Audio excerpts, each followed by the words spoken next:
ආරක්ෂක අමාත්‍යාංශයට අනුබද්ධිත රක්නා ආරක්ෂක ලංකා සමාගම සහ ඇවන්ගාඩ් සමුද්‍ර ආරක්ෂක සමාගමේ ඒකාබද්ධ ව්‍යාපෘතිය යටතේ පවත්වගෙන යනු ලබන මුහුදු ආරක්ෂක සේවය සම්බන්ධව ඇති වී තිබෙන කරුණු කීපයක් ගැන සාකච්ඡා කිරීමට. අපි දන්නවා 2015ට කලින් මේ රටට සුවිශාල විදේශ විනිමය ප්‍රමාණයක් උපයලා දෙන්නට අපගේ රක්නා ආරක්ෂක ලංකා ඒ වගේම Avant Garde maritime services private limited මේ ඒකාබද්ධ ව්‍යාපෘතිය තුලින් අවකාශ ලැබුණා. මෙම ඒකාබද්ධ ව්‍යාපෘතිය නිසා 2015 තෙක් අපේ රටට දිගින් දිගටම අති විශාල විදේශ විනිමය ප්‍රමාණයක් ලැබුණා වගේම තමයි සමුද්‍ර ආරක්ෂක සේවය සඳහා මුහුදු ආරක්ෂකයන් විශාල පිරිසකට රැකියා ලබා දීමට මේ ඒකාබද්ධ ව්‍යාපෘතිය සමත් වුණා. 2015 ඉඳලා 2020 වෙනකන් කාල සීමාව ඉතිහාසයට එක් වෙලා ඉවරයි. ඒ ගැන අපි නැවතත් කතා කරලා වැඩක් නැහැ.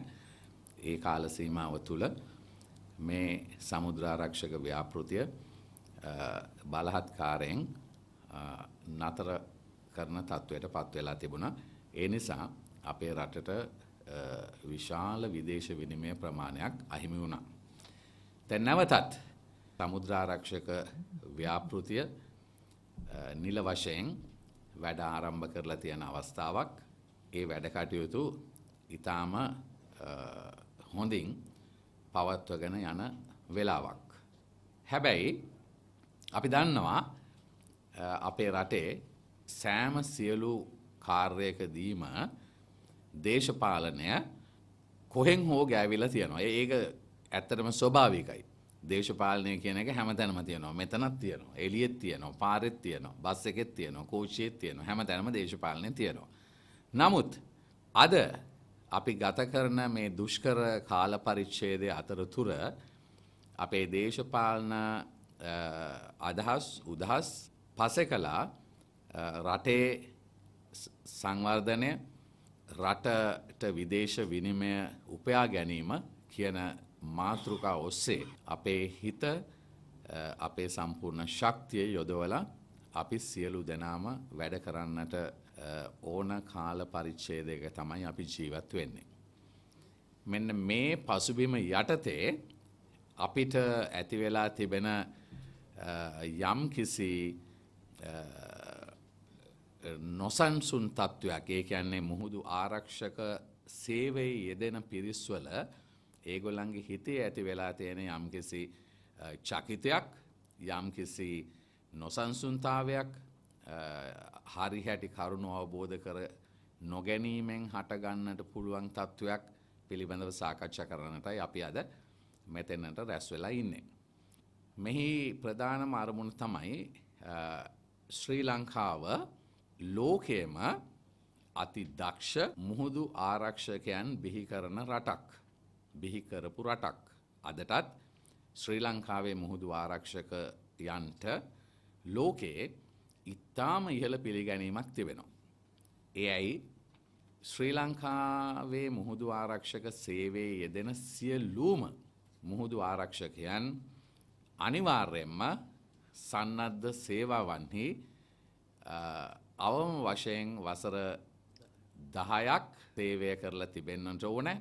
ඒ වසර 10 ඊටාම හොඳ කල් ක්‍රියාවකින් යුතුව ඒ සන්නද්ධ සේවාවන්හි ඒ උදවිය සේවය කරලා තියෙන්නට ඕනේ. ඊට පස්සේ ගෞරවාන්විත සේවයකින් විශ්‍රාම ගිය පුද්ගලයන් විය යුතුයි මේ මුහුදු ආරක්ෂක සේවයට බඳවා ගන්න සෑම සියලු මුහුදු ආරක්ෂකයෙක්ම. ඒ තමයි ආරක්ෂක අමාත්‍යාංශය විසින් රක්නා ආරක්ෂක ලංකා සමාගමටත් මේ ඒකාබද්ධ ව්‍යාපෘතියටත් දීලා තිබෙන උපදෙස් හා ක්‍රියාපටිපාටිය. මේ අවස්ථාවේදී ඇතැම් මුහුදු ආරක්ෂකයන්ට යම් කිසි සැකසංකාවක් විචිකිච්ඡාවක් ඇති වෙලා තිබෙනවා ඒ අයට ලැබෙන රැකියා අවස්ථා ප්‍රමාණය යම් කිසි කාරණාවක් නිසා අඩු වෙලා තියෙනවා කියලා. යම් කිසි කාරණාවක් නිසා අඩු වෙලා තියෙනවා කියලා. මේ උදවිය මේ කාරණාව හැටියට දක්වන්නේ ඒකාබද්ධ ව්‍යාපෘතිය නැවතත් මේ මුහුදු ආරක්ෂක සේවා කටයුතු ආරම්භ කරන අවස්ථාවේදී අර කලින් ශ්‍රී ලංකා නාවික හමුදාව විසින් තීරණය කරලා තිබුණු මිල ගණන් වැඩි කිරීමක් කරලා තියෙනවද? ඒ නිසා අපිට ඒ උදවියට ලැබෙන ඒ රැකියා අවස්ථා ක්‍රමානුකූලව අහිමි වේගන යනවද කියන කාරණාව තමයි ඒ අයගේ හිත ඇතුලේ තියෙන සැක සංකාව. එහෙම දෙයක් කොයිම ආකාරයකින්වත් සිද්ධ වෙලා නැහැ. කලින් ශ්‍රී ලංකා නාවික හමුදාවට 2015 දී මේ ව්‍යාපාරය නැවතත් පවර්ලා දීමෙන් පසුව ශ්‍රී ලංකා නාවික හමුදාව විසින් ඉදිරිපත් කරන ලද මිල ගණන්ම තමයි අදටත් මේ රක්න ආරක්ෂක ලංකා සහ ඇවන්ගාඩ් ඒකාබද්ධ ව්‍යාපෘතිය තුලින් පවත්වගෙන යන්නේ. ඒ නිසා කිසිම ආකාරයකින් ඒ සමුද්‍ර ආරක්ෂක සේවාවන් සැපීම සම්බන්ධව මිල ගණන් වැඩි කර නැති පසුබිමක අපේ රටේ ශ්‍රී ලාංකික මුහුදු ආරක්ෂකයන්ට ලැබෙන අවස්ථා අඩුවීමක් පිළිබඳව කිසිම පාර්ශවයක් සැක සංකා ඇති කරගත යුතු නැහැ. නමුත් මම මේ සාකච්ඡාව ආරම්භ කරනකොට කිව්වා හැම දෙයකම දේශපාලනය සම්බන්ධයි. මේ වගේ වැඩ කටයුතු වලදී බොරදියේ මාළු බාන කණ්ඩායම් සිටින්නට පුළුවනි. අපිට ඊටාම විශ්වාසවන්ත ආරංචි මාර්ග වලින් ලැබිච්ච තොරතුරු අනුව දැනගන්නට ලැබිලා තියෙනවා හෙට 2022 මාර්තු මාසේ 9 වෙනිදා කොළඹ නගරයේ එක්තරා ප්‍රසිද්ධ ස්ථානයක මේ වගේ මේ වැරදි අදහස් සහිත කණ්ඩායමක් බොහෝ විට ඇතැම් දේශපාලන මත දරන්නන්ගේ උවමනාව පිට විරෝධතාවයක් දැක්වීමට සූදානම්ව සිටිනවා කියලා. ඒ විරෝධතාවය දැක්වීමට කිසිම පදනමක් නැති බව සමාජයට රටට ප්‍රකාශ කිරීම කරුණු සහිතව ඔප්පු කරමින් ප්‍රකාශ කිරීම මේ අපේ ඒකාබද්ධ ව්‍යාපෘතියේ අරමුණ. මම නාවික හමුදාවේ අවුරුදු 24ක සේවයකින් පසුව විශ්‍රාම ගිය හමුදා පුද්ගලයෙක්. විශ්‍රාම ගිහිල්ලා මම මෙම ඒකාබද්ධ ව්‍යාපෘතියට සහභාගී වුණා. ඒ සහභාගී වෙන මුල් කාලේ ඉඳන් 2015 මේ ව්‍යාපාරයේ නැවත බලෙන් ලබා ගන්නකම් මම ඒ රාජකාරී මං නොපිට ඒක හන්දා මේකේ ඇතිවෙච්ච තත්වයන් සහ අපි ගත යුතු මේක දියුණු කරන්න ක්‍රියාමාර්ග මොනවද අපි මොන විදියටද කරේ කියන එක තමයි මම මේක මගේ මේකදී කතා කරන්න බලාපොරොත්තු වෙන්නේ. අපි ඉස්සෙල්ලාම ඕගොල්ලෝ දැන් දිගටම දන්නවා මේ ක්‍රියාන්විතය මොකක්ද කියන එක මම දල වශයෙන් ඕගොල්ලන්ට කියන්න. අපි 2012 දී අපි ක්‍රියාන්විත අපි ඔය පාවෙන අභිගබඩා කියන අපි උපාය මාර්ගිකව නැව් ගමන් කරන ස්ථානවල අපි අපේ මුහුදු පාවෙන අවිගබඩා ස්ථානගත කරා. ෆ්ලෝටිං ආමරි ස්ථානගත කරා. ඒ ෆ්ලෝටිං ආමරියක තමයි ඔබලට දල වශයෙන් මේකේ තියෙනවා නම් රෙඩ් සී එක. ඒ කියන්නේ සූවස් යුරෝපයේ සිටන් එන නැව්වල මෙතන එක නැවක් ස්ථානගත කරා. ඊළඟට ඩුබායි පැත්තේ ඉඳන් ගල්ෆ් ඔෆ් ඕමාන් පැත්තේ ඉඳන් එන නැව් ගන්න එතන එක ෆ්ලෝටිං ආමරිය එකක් ස්ථානගත කරා. එතකොට මේ පැත්තෙන් ඉඳන් එන එකයි රෙඩ් සී එකේද අනිත් එක අපි අපේ ගාල්ල ආසන්න මුහුදේ අපි මේක ස්ථානගත කරා. මේ ප්‍රධාන මුහුදු මාර්ග තුනක්. ඒ වගේම අපි ගොඩබිම මුහුදු මාර්ග ගොඩබිම අපේ forward operation bases 7ක් අපි දැම්මා මේ හැම මුහුදු මාර්ගයක්ම ආවරණය වෙන විදියට. එතකොට මේ හැම ස්ථානයකම අපි ස්ථානගත කරා අපේ මුහුදු ආරක්ෂක කණ්ඩායම්. මෙමගින් අපි බලාපොරොත්තු වුණේ අපේ සේවය ගන්න ලබන ඕනෙම නෞකාවක් සහ නෞකාවේ අයිතිකරුවන් හෝ නෞකාවේ පාලනය කරනට සුළු මොහොතකින් ඒගොල්ලන්ට අවශ්‍ය සේවය ලබා ගන්න. මේ හැම තැනකම මේක අපේ forward operation bases තිබ්බා 10ක්. මේ 10 හැමදාම අපේ හැම මේකේ විශ්‍රාමික රණවිරුවන් මේකේ අපි ස්ථානගත කරලා තිබ්බේ. ඒ කියන්නේ කොයි වෙලාවෙ. එතකොට මේ හැම තැනම විශ්‍රාමික රණවිරුවන් ඒකාබද්ධ ව්‍යාපෘතින් කරපු හැම තැනම ස්ථාන කළා. ඒ කියන්නේ මේ ඔක්කොම එකතුවක් අපි හැම වෙලෙම විශ්‍රාමික රණවිරුවන්ට රැකියාව ලබා දුන්නා. 2015 පස්සේ මේ සියලුම ස්ථාන ඔක්කක්වත් අපිට පාලනය කරන්න බැරි අපේ තේ තිබ්බ මුහුදු ක්‍රියාන්විත රාජකාරීන් ගිලිහි ගියා වෙන කණ්ඩායම් අතට. එතකොට මේක උනේ 2015න් පසුව. එතකොට මේ 2015න් පසුව මේ තිබ්බ ඔක්කොම මේකෙන් අපිට උනේ අපේ රැකියාවන් වල හිටපු පුද්ගලයන් අපිව කැඳවන්න වුණා ලංකාවට. ඒගොල්ලන්ගේ රැකියාවල් අහිමි වුණා 5274ක්.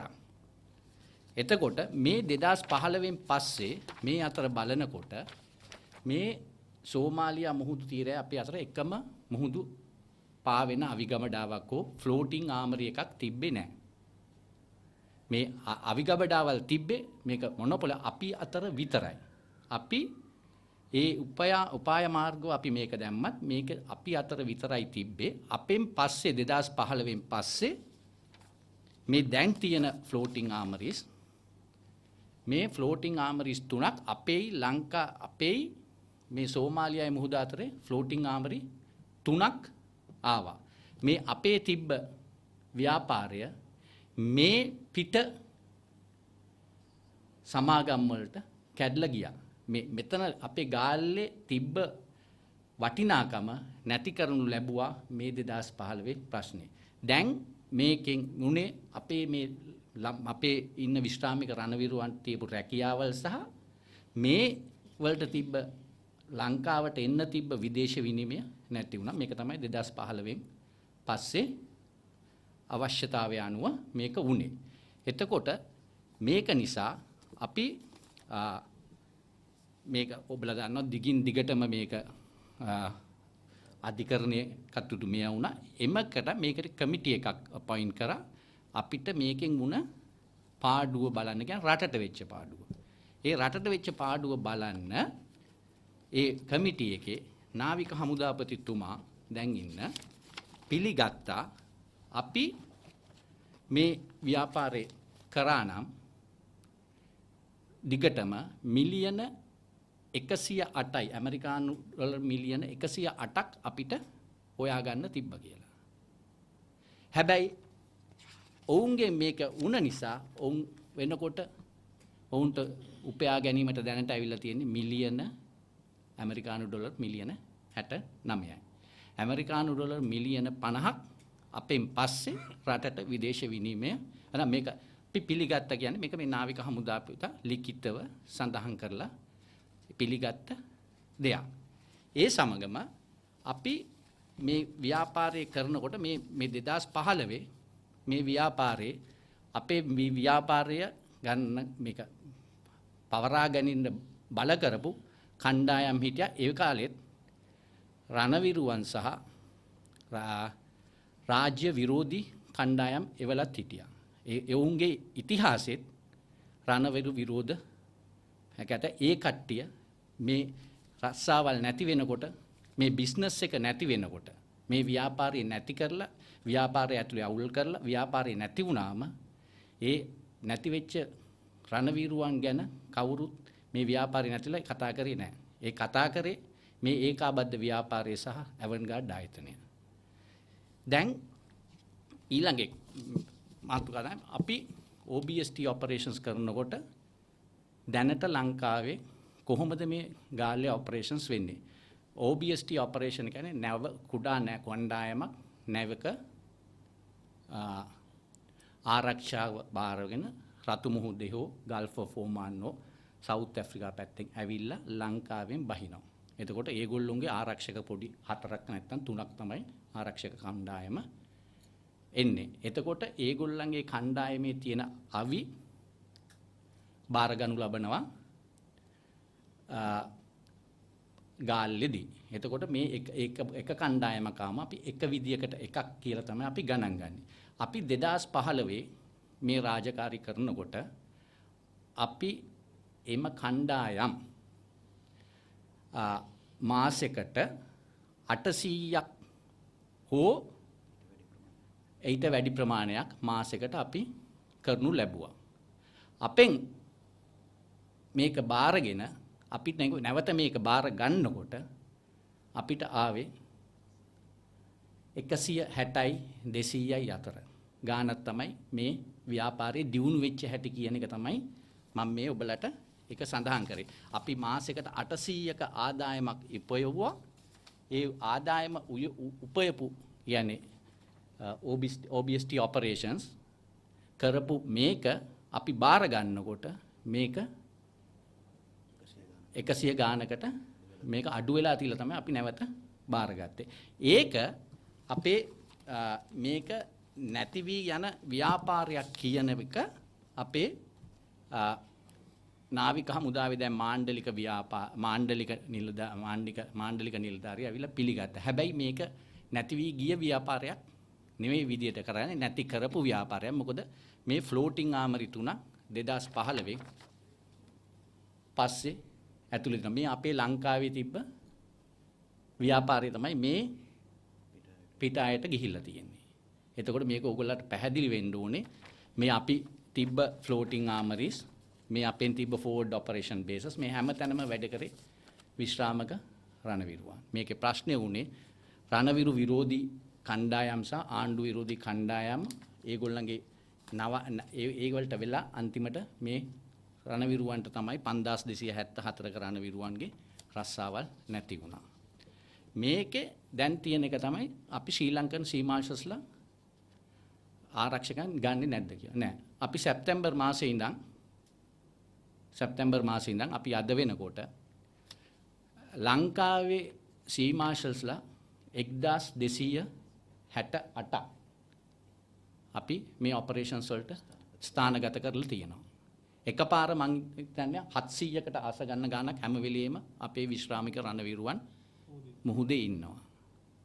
ඒ වගේම විදේශීය සී මාර්ෂල්ස්ලා 1584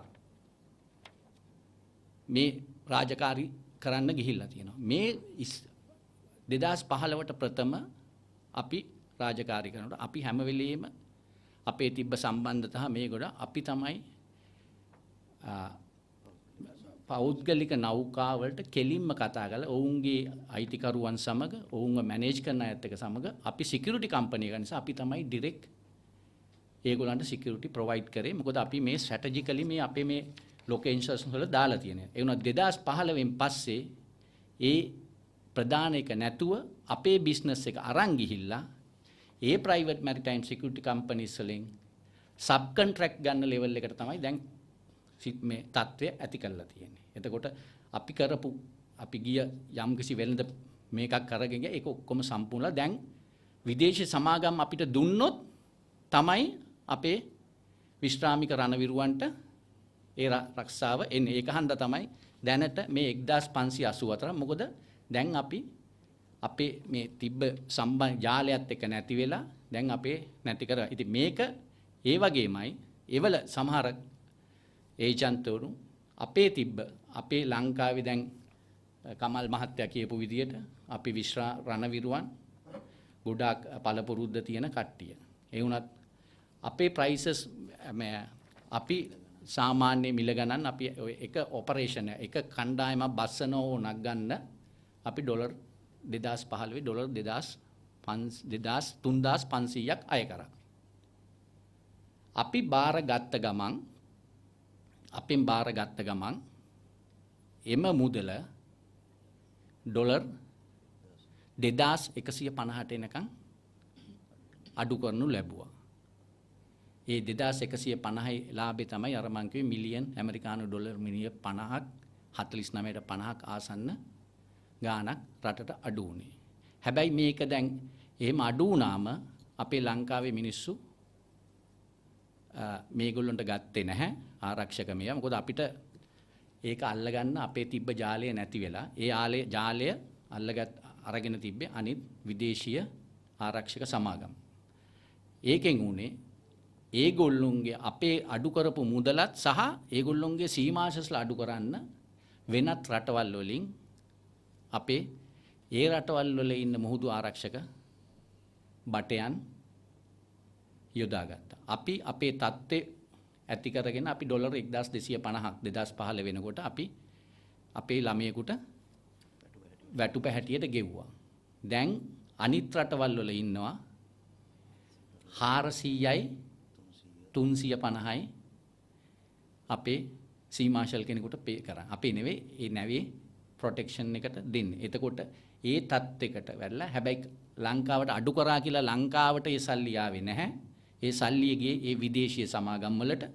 ඒ විදේශීය සමාගම් සමග සම්බන්ධ වෙච්ච ලංකාවේ මේ දේශීය සමාගම් සහ මේ කඩාකප්පල් කරන්න රණවිරුවන් විරෝධී සහ ආණ්ඩු විරෝධී කටයුතු තමයි මේ තත්ත්වය අපිට ඇති වුණේ. ඉතින් මේ 3500 ඇග්‍රීමන්ට්ස් තියෙනවා. ඒක අපි සයින් කරලා කරපුවා. 2150ට කිසිම අවසරයක් නැතුව අඩු කරා. ඒ අඩු කරපු ගාන මේ ඔබතුමාලට මේ ඇග්‍රීමන්ට්ස් තියෙනවා නම් ඒක අපිට තියෙනවා. මේ අපි ගිවිසුම් ගත වෙච්ච $3500 2015ට ඉස්සෙල්ලා. මේ දැන්ට නාවික හමුදාවේ ඉඳලා අපි කිසිම වෙනසක් කරේ නැහැ. නාවික හමුදාවේ කළා 2150ට අඩු කරපු ඇග්‍රීමන්ට් එක. එතකොට මේක සම්බන්ධව ඒත් අපි ලංකාවේ මිනිසුන් ලංකාවේ සීමාශස්ලා පුහුණුව ලබන්න නම් ඒ පුහුණුව රක්නාරක්ෂක ලංකාවේ මොකද බෙස් මැනේජ්මන්ට් ප්‍රැක්ටිසස් කියලා මේ විදේශිකයන් හඳුන්වලා දීලා තිනවා. ඒවා අපේ ලංකාවේ අයට පුරුදුුනේ නැහැ. ඒක පුරුදු ඒ විදේශ ව්‍යාපාරය කියන්නේ ඒ පුහුණුවත් ලබා දෙන්න ඕනේ. ඒ පුහුණුව ලබන්නත් රක්නාරක්ෂක ලංකා සහ ඒකාබද්ධ කටයුතු කරා. මේ 2150ට අපි ලංකාවේ සීමාශස්ලා වැඩි කරන්න කරපු වැඩි අපි මේ 2150ට අපෙන් සීමාශස්ලා එක්කෙනෙක් ගන්නවා නම් මේ 2150ිනුත් ඩොලර් 250ක් අපි අඩු කරා. දෙන්නෙක් සහ වැඩියෙන් ගන්නවා නම් අපි ඩොලර් 400ක් අඩු කරලා අර 2150න් උත් අඩු කරලා තමයි අපේ සීමාශස්ලව යවන්න උනන්දු කරන්න තමයි අපි ওই කටයුතු කරේ. එතකොට දැන් ඔබලට පැහැදිලි ඇති මේ ක්‍රියාන්විතය මොකද්ද? අපි කොහොමද උපාය මාර්ගිකව අපේ කාර්යාල සහ අපේ ෆ්ලෝටිං ආමරි ස්ථානගත කරේ සහ ආදායම් මේ කොහොමද අඩු වුනේ කියලා. මේ ආදායම් දැන්ට ඉන්න නාවික හමුදාපතිතුමා ලිඛිතව පිළි අරගෙන තියෙනවා. දැනට ඉන්න දෙවනිය නාවික හමුදාවේ මාණ්ඩලික ප්‍රධානී මේක නැති වී යන ව්‍යාපාරයක් කියලා හැඳුන්වුවත් මේක අර මම කියවගේ රණවිරු විරෝධී සහ ආණ්ඩු විරෝධී අයගෙන් රණවිරුවන් ප්‍රශ්න ඇති කරාම ප්‍රශ්න කියලා හිතන කරලා ඒකත් අඩු කරපු එකක් තමයි මේ ව්‍යාපාරය. මේක ඉදිරියටත් මේක වෙනවා. මොකද දැන් මේ ෆ්ලෝටිං අපි මේක බාරගත්ත දවසින් ඉඳන් ඒකාබද්ධ ව්‍යාපෘතියක් විතර රක්නාරක්ෂක ලංකා සමාගම සහ එකතු වෙලා මේ ව්‍යාපාරය තවත් දියුණු කරන්න පුළුවන් කොහොමද? මේ ෆ්ලෝටිං ආමරිස් අපි අපේ සර්විස් එක වැඩි කරලා කොහොමද මේක අපේ පැත්තට නැවත ගන්න කියන එක තමයි තියෙන්නේ. එතකොට දැන් මේක ඇත්තටම මේ 2015 ව්‍යාපාරයක් විදියට නොකර ව්‍යාපාරිකයන්ට ඒ සම්බන්ධයෙන් කටයුතු කරන්න ගිහිල්ලා අපේ රණවිරුවන්ට ඇතිවෙච්ච ඉරණම. ඉතින් ඒක හන්දා මම හිතනවා මේ අපේ විශ්‍රාමික රණවිරුවන්ට ගින් ඉල්ලන් හිටනවා මේ අවස්ථාවේ වැරදි තොරතුරු මත නොමග යවලා අර රණවිරුවන් විරෝධී ඉතිහාසයක් තියෙන සහ ආණ්ඩු විරෝධී හැම වෙලේම පිළිතුරක් නොලබ වැරදිම සොයන පුද්ගලයන් ඒ මග නොවන විදියට ඔබලගේ යම්කිසි ප්‍රශ්නයක් තියෙනවා නම් අපේ ඒකාබද්ධ ව්‍යාපෘතියේ සභාපති දෙන්නතුමන්ලටත් එක්ක සාකච්ඡාවක් කරන්න පුළුවන්. ඒත් එක්කම මේක සම්බන්ධයෙන් අපි හරි පොසිටිව්ලි ඉන්නවා. මොකද දැන් ලෝක යුරෝපයේ යුද්ධයක් තියෙනවා. ඒ යුද්ධෙදී දැන් මේ යුරෝපියන්ස්ලා මේ සීමාශස්ලා හිටියා. දැන් ඒගොල්ලෝ මේ මාසේ ඉඳන් ඒගොල්ලෝ අඩු වෙනවා. මොකද ඒගොල්ලොන්ට දැන් යුක්‍රේන් අය තමයි වැඩිපුරම සීමාශස්ලා ෆොරින් සීමාශස්ලා හිටියේ මේකේ. අඩු මේකකට දැන් ඒගොල්ලෝ මේ මාසේ ඉඳන් අපි දකින්න ප්‍රවණතාවයක් ඒක අඩු වෙනවා. එතකොට ඒ අවස්ථාව අපිට ගන්න ඕනේ මේක මොනම ව්‍යාපාරිකයෙක්වත් කැමති වෙන්නේ නැහැ විශ්‍රාමිකය හමුදා පුද්ගලයන් විනයක් නැතුව කතා කරන පුද්ගලයන් ඔවුන්ගේ ෆොරින් කම්පනීස් වලට බඳව ගන්න. ඒක එතකොට මේ ව්‍යාපාරවල විරුද්ධ ස්ට්‍රයික් කරන්න ගිහලා ඒ කවුරුවත් ඒව නැති අය තමයි ඒගොල්ලෝ ඉල්ලන්නේ. ඒ තහඳ විශ්‍රාමික රණවිරුවන් විදිහට මම හිතනවා විනයක් ඇතුව වැඩ කරන්න ඕනේ. රට ඔවුන් ආරක්ෂා කරා. ඒ වුණත් විශ්‍රාමික ජීවිතයේ අපි දස්සාවල් 5274ක් නෑනවා රටට මිලියන් ඩොලර් 59ක් 50ක් පමණ නැති වුණා. ඒ වගේමයි දැන් නාවික හමුදාපතිලා සහ ප්‍රධාන නාවික හමුදාපති නියෝජ්‍ය මාණ්ඩලික ප්‍රධානී ඒගොල්ලෝ පිළි අරන් තියෙනවා. මේක ඒගොල්ලන්ට කරන්න බැරි දෙයක්. මේක වෙච්ච දේ කනගාටුවක්. ඉතින් ඒක නිසා අපි කනගාටු වෙනවා. අපි අතර විශ්‍රාමික රණවිරුවෝ ඉඳලා අපිට රැකියාව නැති වුණා. අපි ඔවුන්ව වැඩකට ආයෙ නැවත රස් රැකී වලට මෙහෙම කරන්නේ ඔය තියෙන අදහස් නැතුව අපිත් එක්ක ඇවිල්ලා ඕනෙම විශ්‍රාමික රණවිරුවෙකුට කතා කරන්න පුළුවන්. අපි ආරාධනා කරන ඔවුන් අපේ විශ්‍රාමික රණවිරුවන් අපිත් සමග ඉදිරියට යනවා. මොකද ලංකාවේ රක්නාරක්ෂක ලංකාව සහ රක්නාර ලංකා සහ ඇවන්ගාඩ් ආයතනය දෙක තරම් විශ්‍රාමික රණවිරුවන්ට රැකියා උත්පාදනය කරන ආයතන දෙකක් නැහැ. අපි දෙගොල්ලෝ එකතු වුණාම වැඩියෙන්ම විශ්‍රාමික රණවිරුවන්ට රැකියා උත්පාදනය කරන ලංකාවේ ව්‍යාපාරයක් තියෙනවා නම් ඒක නැතුව වෙන කවුරුවත් ඔය රණවිරුවන් වෙරුවෙන් කිඹුල් කඳුළු සලන කවුරුවත් රැකියාවල් දීලා නැහැ. අපි විශ්‍රාමික රණවිරුවන් අපි ගාව හිටපු මිනිස්සු සහ අපිත් එක්ක රාජකාරී කරපු අය අපි දිගටම අපි බලා ගන්නවා. ඒ වගේම ඔවුන්ගේ රැකියාවන් නැවත අපි ලබා දීමට කටයුතු කරන ගමින් තමයි මේක ඉන්නේ. ඒක හන්දා වැරදි අනමත වැරදි අනවශ්‍ය දේශපාලන සහ විනය විශ්‍රාමගේ රණවිරුවෙක්ගේ විනයක් නොමැතිකම පෙන්වන්නේ නැතුව අපිත් සමග එකතු වෙන්න කියලා අපි හිතනවා. දැන් මෙතුමාගේ කතාවෙදිත් කිව්වා මේ සේවයේ යෙදී හිටියා 2015 නොවැම්බර් වෙනකොට 5274ක්. එතකොට අපි කිව්වා දැනට මේ අලුතෙන් සැප්තැම්බර් මාසේ ගිය අවුරුද්දේ සැප්තැම්බර් මාසේ මේ වැඩ කටයුතු ආරම්භ කරලා මේ වෙනකොට නැවතත් රැකියා දෙන්නට පුළුවන් වෙලා තියෙන්නේ 1200කට පමණ පිරිසකට. එතකොට තව 4000කට ආසන්න පිරිසකට තාමත් රැකියා ලැබිලා නැහැ. මේකට විවිධ හේතුන් තියෙනවා. එකක් මෙතුමා සඳහන් කළා වගේ දැන් ජාත්‍යන්තර මුහුදු සීමාවේ ඒ තිබිච්ච රිස්ක් ඒරියා එක හයි රිස්ක් ඒරියා එක දැන් ක්‍රමානුකූලව ඉතාම අඩු කරලා තියෙනවා. 2015ට සාපේක්ෂව දැන් මේ මොකද්ද බටහිර ඉන්දිය සාගරයේ සෝමාලියානු මුහුදේ මේ හයි රිස්ක් ඒරියා එක ඉතාම අවම ප්‍රදේශයකට පමණයි සීමා වෙලා තියෙන්නේ. එතකොට ඒ නිසා ඒ හරහා ගමන් කරන ඒ සමීපව ගමන් කරන වෙළඳ නෞකාවලට අර කලින් වගේ විශාල වශයෙන් ආරක්ෂකයෝ මුහුදු ආරක්ෂකයෝ ලබා ගැනීමේ අවශ්‍යතාවයක් නැහැ. ඒ නිසා ඒ කටයුත්ත අඩු වෙලා තියෙනවා. ඊළඟ කාරණේ තමයි ලංකාවේ මුහුදු ආරක්ෂකයන් නිතරම ඊටාම ඉහළ වෘත්තීය මට්ටමක ඒ වෘත්තීය නිපුණත්වයේ සහිත මුහුදු ආරක්ෂකයෝ ඒ උදවියට විශාල මුදලක් අපේ ඒකාබද්ධ ව්‍යාපෘතිය තුලින් වැටුප් වශයෙන් ගෙවනවා.